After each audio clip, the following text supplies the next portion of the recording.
여러분은 지금 경제를 조금씩 알아가고 있는 김혜민 PD와 함께하고 계십니다. YTN 라디오 생생경제, 오늘 재벌개혁과 노동개혁에 한이 맺히신 두 분과 2010과 한풀이 함께하고 있습니다. 고려대 노동대학원 김성희 교수, 서울대 박상인 교수 모셨어요. 근데 맞지 않아요? 한 맺히신 거 맞죠? 왜냐하면 문재인 정권 들어서는 하실 수 있을 거라고 생각하셨을 거 아니에요. 네. 기대를 했었죠. 네. 맞죠, 김성희 교수님? 네. 예, 뭐 불안감은 있었지만. 그래도 이 정도로 안 될 줄은 몰랐다라는 말씀이세요. 조금 구체적인 안으로 들어가 볼게요. 요즘에 사실은 그 김상조 실장이라든지 또 박영선 중소벤처기업부 장관이라든지 기업들과 굉장히 프렌들리한, 예전 정권에선 사실 이 두 분이 저격수였는데요. 굉장히 기업 프렌들리한 모습을 보여요. 근데 이게 나쁜 건 아니잖아요. 나쁩니까? 아니, 프렌들리 한다는 게 나쁘다고 할 수는 없죠. 네. 그리고 뭐 정부가 뭐 기업인들 만나는 거 좀 뭐 그 자체가 부정적이라고 생각되지는 않습니다. 근데 적어도 이제 특히 이제 박영선 장관 같은 경우에는 업무 자체가 중소기업들 그렇죠. 많이 만나야 되는 업무고요. 근데 중소기업분만 만나는 게 아니라 이제 뭐 박응만 회장이라든지 대기업분도 많이 만나시니까요. 네, 뭐 그 대한상의 같은 경우 사실은 중소기업까지 다 해온 일도 하고요. 그다음에 뭐 중소기업 대기업 상생이라든지 협력 문제도 있기 때문에 뭐 저는 뭐 그 자체는 부정적으로 생각하지 않습니다. 다만 김상조 실장 같은 경우에는 특정 부서가 아니기 때문에 노동계라든지 기업이라든지 좀 두루 만나야 되고 균형 있게 만날 필요는 있다고 생각이 되는데 좀 치우쳤다는 면에서는 조금 우려가 되고 있고요. 네. 그러면 김성현 교수님, 이 재벌 간의 간격이 이렇게 줄어지면 이게 꼭 상관관계는 없지만, 상관관계가 있나요? 자연적으로 노동 현안은 오히려 더 후퇴하게 되는 거 아니냐라는 우려들을 할 수 있을 것 같아요. 예, 뭐 무슨 그러니까 범죄나 와 관련된 부당노동 행위나 노조 파괴나 이거와 관련된 사안 외에 재벌을 겨냥해서 노동정책을 한 건 없습니다. 사실상. 뭐 간접적으로 다 관련되죠. 보편적으로 적용되는 거니까 관련이 되는데 정규직 전환이나 뭐 노동시간 단축도 뭐 대기업은 여력이 있는 거고 준비가 이미 됐거나 교대제 개편으로 이미 시행하고 있는 흐름이기 때문에 그래서 정규직 전환 문제나 이런 것은 공공부문에 한정됐죠. 민간기업에 더 심각한 건데 그것을 그 사내하청 문제, 죽음의 외주화 문제 어떻게 다룰 거냐 이런 문제에 대해서 재벌 대기업들부터 그런 관행에서부터 벗어나야 된다. 이것을 명확하게 전혀 시그널을 준 적이 없습니다. 그래서 민간 대기업에 대해서 어떤 노동정책도 전향적으로 필 생각이 없었고 아예 거기는 반찬에도 올라와 있지 않았었습니다. 당연히 만나야 하고 소통해야 하지만 재벌개혁과 노동개혁이 궤도에 올라서지도 않았는데 아예 지금 본격적인 시작도 안 된 이 미진한 상황 가운데 재벌과의 잦은 만남이 좀 불편한 시각을 낳을 수는 있는 건 사실이다라는 말씀이신 것 같아요. 그럼 제가 오늘 재벌개혁과 이 노동개혁과 관련된 오늘 가장 최신 뉴스를 보니까요. 일단 재벌개혁은 오늘 이재용 부회장의 재판이 있어요. 3차 제가 알기로는 그 국정농단 관련해서 파기환 송심 세 번째 재판이거든요. 3차 공판입니다. 네. 그래서 이 문제도 사실은 저는 이렇게 오래까지 이렇게 진행되고 할 줄 모르는데 이런 문제도 하나의 시그널일 수 있는 거잖아요. 먼저 그 재벌개혁이나 노동개혁이 미진한 상태에서 만난다는 것도 문제지만 더 중요한 거는 재벌들이나 기업을 만나서 어떤 이야기를 하느냐가 중요하다고 생각이 됩니다. 재벌개혁과 노동개혁에 대해서 양해를 구하고 이것이 재벌 대기업도 사는 길이고 한국 경제가 사는 길이다. 그래서 가야만 된다. 같이 가자. 협조를 구하고 양해를 구하는 만남을 했어야 된다고 생각합니다. 그것이 아니고 과거 보수 정권과 전혀 다름없는 규제 완화를 통해서 또 투자를 뭐 늘려달라든지 과거 정권과 사람만 바뀌었지 내용 메시지는 똑같은 내용을 가지고서 만난다는 게 문제라고 생각합니다. 그 메시지 어떤 만남에서 무엇을 이야기하느냐의 문제다 저는 생각이 되고요. 이재용 부회장 재판 같은 경우 제가 듣기로는 그렇습니다. 일단은 선고를 좀 자꾸 딜레이 시키는 전략을 많이 대법원에서 했었고요. 그리고 또 그게 아마 여러 가지 정치적인 타이밍이라든지 이런 것들을 고려해서 삼성이 대법원 심리를 굉장히 딜레이시킨 면이 많습니다. 증인들 굉장히 많이 불러오고 그럼에도 불구하고 이번에 판결 자체가 삼성에서 원하던 판결이 나온 건 아니죠. 그래서 지금 파기환송심에 갔고요. 파기환송심도 사실은 이게 형량만 정하는 겁니다. 유무죄는 대법원에서 이미 판결을 해줬기 때문에 그럼에도 불구하고 지금 삼성집 전략은 자꾸 이것도 공판 기회를 늘려서 자꾸 이야기하는 게 대법원에서 이미 소극적인 형태의 어떻게 강요의 피해가 아니다. 이것은 경영권 승계라는 현안이 존재했고 그래서 적극적인 뇌물이라는 판결을 했음에도 불구하고 파기환송심 형량 정하인 데서 자꾸 이런 논리를 내세우고 증인을 불러오고 하는 식으로 이거 역시 자꾸 딜레이시키는 전략으로 가는 게 아니냐라는 생각입니다. 네. 그게 삼성의 힘이라고 우리가 이야기를 하는 거잖아요. 그렇죠. 삼성이 아니면 이런 식의 재판 진행을 할 수 있었을까라는 생각이 한편 들고요.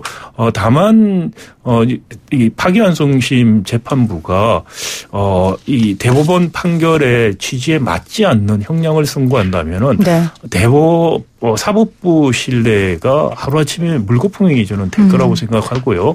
정말 모든 게 촛불 이후로 돌아갔구나라는 한탄이 나올 수밖에 없는 상황이 될 거라고 생각합니다. 자, 노동개혁에 있어서 오늘 제가 본 뉴스는 오늘 황교안 자유한국당 대표가 대학생들 대상으로 강연을 했대요. 그런데 거기에서 주 52시간으로 근로시간을 줄인 건 과도하다. 대한민국은 조금 더 일해야 한다라고 이야기를 했다고 해요. 근데 이 주 52시간과 최저임금은 저도 늘 어떻게 판단해야 되는지 모르겠는 게 지금 유튜브 보이는 라디오 창에 이누리 님이 이상과 현실은 다릅니다. 최저임금 인상은 중간층 거 뺏어서 밑으로 주는 최악의 정책이었습니다. 이렇게 남기셨거든요. 우리 청취자분들도 최저임금과 52시간에 대해서는 이해관계들이 다 다르셔서 말씀들이 다 다르세요. 이 부분은 우리가 어떻게 해야 될까요? 20년 전에 프랑스가 35시간제 갔죠. 그때도 설문조사한 결과를 보면 한 60%는 좋게 변했다. 20%는 별 변화가 없다. 20%는 나빠졌다. 나빠진 사람이 있을 수 있습니다. 아무리 좋은 전향적인 정책에도 누구에게는 약간 덜 이득이 되거나 어떤 경우에는 손해를 보는 경우도 있을 수 있는데요. 이게 전체적으로 가야 될 길이냐 이 선택의 문제라고 볼 수 있겠죠. 그래서 우리나라 이제 이해 갈등에서 이런 문제들이 불거져 나올 때 합리적으로 어떻게 가야 될 길은 있는데 최저임금 인상해서 일을 해도 가난한 문제는 풀어야지만 밑을 올려야지만 사실 중간도 나중에 올라가거든요. 그런 문제에 대한 숙제를 푸는 데 있어서 장기적인 시야나 그다음에 다른 사람과 같이 생각하는 이런 측면에 대한 논의로 가지 않고 단발적인 얘기들이 과대하게 확대 재생산되는 그런 경향이 좀 있어서 좀 그러니까 이게 안타깝습니다. 경제 문제인데 정치권의 공방으로 그러니까 이렇게 야당 대표가 대학생들을 만나서 이렇게 이야기를 한다든지 이렇게 전선이 조금씩 확대되는 불필요한 확대들이 되는 게 국민들로 하여금 판단하기 조금 더 어렵게 만드는 것 같다는 생각이 들거든요. 그런데 지금 정부는 52시간제 전면 시행 탄력근로제 확대 이거 기업 이야기 더 듣겠다는 쪽으로 기운 느낌이에요, 벌써. 뭐 내년에도 두 분 한 안 풀릴 것 같은데 어떠세요? 언론에서의 집요한 문제 제기가 있었었고요. 그러면서 계속 방어로 일관하다가 방향을 놓치고 이제는 그냥 내년 총선을 겨냥해서 이제까지 해오던 대로 힘이 있는 사람들이 요구하는 대로 모든 걸 다 들어주는 것처럼 흘러가고 있는 분위기죠. 원래 하려던 게 뭐였는지를 잊어버리고 있는 상태가 돼버렸다. 근데 이러다 보니까 노동계하고 사이가 보수 정권 때보다 더 안 좋다라는 지적들이 나오는 거잖아요. 기대를 한 사람들이 기대가 충족이 안 될 때 더 실망하는 법이니까요. 두 분처럼요. 이런 측면이 강하다 이렇게 볼 수 있고요. 더 나빠졌다 덜 나빠졌다의 문제는 아닌 것 같은데 해야 될 일을 못한다는 건 노동 쪽에 요거를 안 들어줘서라기보다는 네. 정말 불평등 구조를 바꿀 수 있는 어떤 계기를 형성해 줄 줄 알았는데 그걸 안 한다라는 네. 그걸 자꾸 그 기회를 놓치고 있다라는 안타까움이 크다 이렇게 네. 생각이 듭니다. 자, 재벌개혁은 그럼 내년에 어떻게 기대할 수 있나. 재계는 내년도 법인세 인하에 또다시 강력한 목소리를 내고 있어요. 어떻게 보세요? 글쎄요, 지금 봐서는 크게 바뀔 게 없을 것 같다. 좀 기대감이 굉장히 저는 낮아졌고요. 그 이야기를 드리기 전에 재벌개혁, 노동개혁 관련해서 한 말씀은 제가 추가를 드리고 싶은 것은 네. 재벌개혁과 노동개혁을 좀 떼서 볼 필요가 없고 떼서 봐서도 안 된다는 생각입니다. 기본적으로 재벌개혁이라는 게 공정경제라는 경제 구조를 바꾸는 문제고요. 네. 그러므로 인해서 혁신을 유발하고 더 많은 좋은 일자리들 도전할 기회를 만들어주는 경제 구조를 만들자는 겁니다. 그럴 때 노동개혁이 같이 가야만 상승작용도 일어나고 또 최저임금 인상 같은 푸시하는 작용이 경제에 흡수도 되고 그게 상승할 수 있는 동력을 제공하는 그 선순환 구조를 만들 수가 있습니다. 그런데 문재인 정부는 그런 구조를 바꾸는 일을 전혀 하지 않고 최저임금 인상 문제를 들고 나왔다가 반발을 받으니까 그러니까 노동정책마저 후퇴해버리는 지금 그래서 좀 보수 정권하고 달라진 게 뭐냐라는 비판을 받게 됐다는 것이고요. 네. 그런 기본적인 정책 기조가 바뀌지 않고서는 재벌개혁이나 노동개혁이라는 것이 문재인 정부 후반기에 이루어질 수 있을 것인가.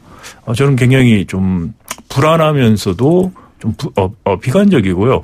제가 이제 불안하고 비관적으로 생각하는 이유는 사실 문재인 정부가 개혁을 안 한 정도가 아니고 재벌 문제는 네. 개악을 굉장히 시도를 하고 있어요. 오히려 개악을 네, 하고 있다. 그렇습니다. 인터넷 전문은행 특례법 통해서 은산분리 완화 실마리를 풀었고 그리고 KT를 위해서 대주주 적격성의 공정거래법 위반을 빼주려고 작년부터 계속해서 올 봄, 올 가을 계속해서 시도를 하고 있습니다. 또 재벌 4대 세습의 전형이 될 수 있는 차등 의결권 주식을 허용하는 또 법을 만들기 위해서 계속해서 시도를 하고 있어요. 작년 가을부터. 네. 그래서 오히려 정말 재벌들 소원을 들어주기 위한 재벌들 가장 강력한 소원이 은산분리를 깨고 그리고 세습을 법적으로 제도화시켜 주는 겁니다. 이것을 들어줄 수 있는 단초를 만드는 일을 집요하게 작년 6월 선거 이후에 시도하는 걸 보고 네. 저는 이 정부가 과연 재벌 개혁에 대한 의지가 있는 것인지 아니면 정말 친재벌 정권인지조차 모르겠다는 지금 생각까지 들고 있는 지경입니다. 오늘도 마지막에 강펀치를 한테 날리셨는데, 그러니까 교수님 말씀은 재벌개혁은 기울어진 운동장을 바로 만드는 구조를 바꾸는 일이고 노동개혁이라는 건 그 운동장을 뛰는 선수들이 건강하고 공정하게 뛸 수 있는 또 그런 정책들이잖아요. 그래서 절대 다른 것이 아니다라고 말씀을 해 주셨습니다. 그러면 두 분께 한 가지 제발 이제 요 한 가지라도 꼭 해달라는 거 요거만 좀 꼽아볼게요. 방향 말고요. 요거 하나는 반드시 해야 된다라는 거 한 개씩만 좀 꼽아주세요. 김성희 교수님 노동개혁에 있어서 요거 하나는 꼭 해달라. 하나요? 네. 예. 그냥 하나만 해주세요. 하나 말해도 안 될 것 같다고 지금 두 분 말씀하셨잖아요. 네. 청년 정책이 없어졌습니다.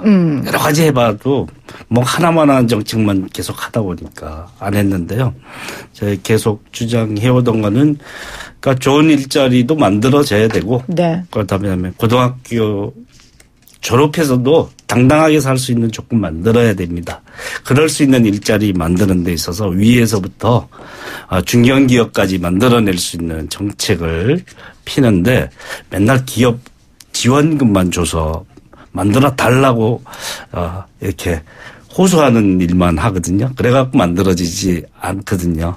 재벌개혁도 세습이라는 문제 영원한 숙제로 재벌들이 경제 권력인데도 이런 문제에 대해서 정치 권력과 조율을 하려고 하는 이유가 사실 자기네 아킬레스건 때문에 그런 것처럼 네. 이런 청년 문제에 대해서도 그렇게 전향적으로 그걸 할 수 있는 안 하면 그러니까 로제타 플랜이나 이런 것은 지원금의 3-4배 되는 벌과금을 때립니다. 네. 그러니까 정직 전환도 그렇고 이런 노동시간 단축도 그렇고 잘하는 기업 주는데 못하는 기업 더 강하게 압박해야지만 바꿀 수 있다라는 그렇게 해서 청년 정책을 한번 새로 세우는 걸로 총선 끝나고라도 네. 새 방향을 찾았으면 좋겠습니다. 네. 네, 제가 하지 말아야 될 거 하나 하고 네. 이건 할 수 있는 거니까 의지만 있으면 정말 할 수 있는 거 하나 말씀드리겠습니다. 하지 말아야 될 것은 경제활력 제고라는 이름으로 과거 이명박 박근혜 정권에서 했던 정책을 따라하지 말라는 겁니다. 네. 그게 성공했으면 한국 경제가 지금 이 시경에 이르지 않았습니다. 해야 되는 거. 해야 될 거, 할 수 있고 의지만 있으면 할 수 있는 거, 입법이 아닌 것이 있습니다. 그렇지만 굉장히 중요한 게 바로 머저리티 오브 마이너리티 룰이라는 겁니다. 소수주주 다수결 제도를 네. 상장 규칙에 도입하게 되면 황제 경영 사익 편취 이런 부분들을 굉장히 막는 데 효율적일 수 있다. 네. 이거라도 하면은 문재인 정부는 평가받을 수 있다고 저는 생각합니다. 네. 어떻게 두 분 한 좀 풀리지 않으셨죠? 더 생기셨죠? 2시간 해야지. 네. 그래도 오늘 우리가 이 정권이 잘 되길 바라는 뭐 그런 게 아니라요. 우리 국민들이 잘 살아야 되지 않겠습니까? 그러려면 지금 위정자들과 정부가 명확한 판단과 방향을 가지고 나아가야 될 것 같아서 오늘 박사인 교수와 김서인 교수와 함께 관련된 이야기 나눠봤습니다. 두 분은 이제 각자 짝꿍과 함께 내년에 다시 모시도록 하겠습니다. 고맙습니다. 예, 고맙습니다. 감사합니다.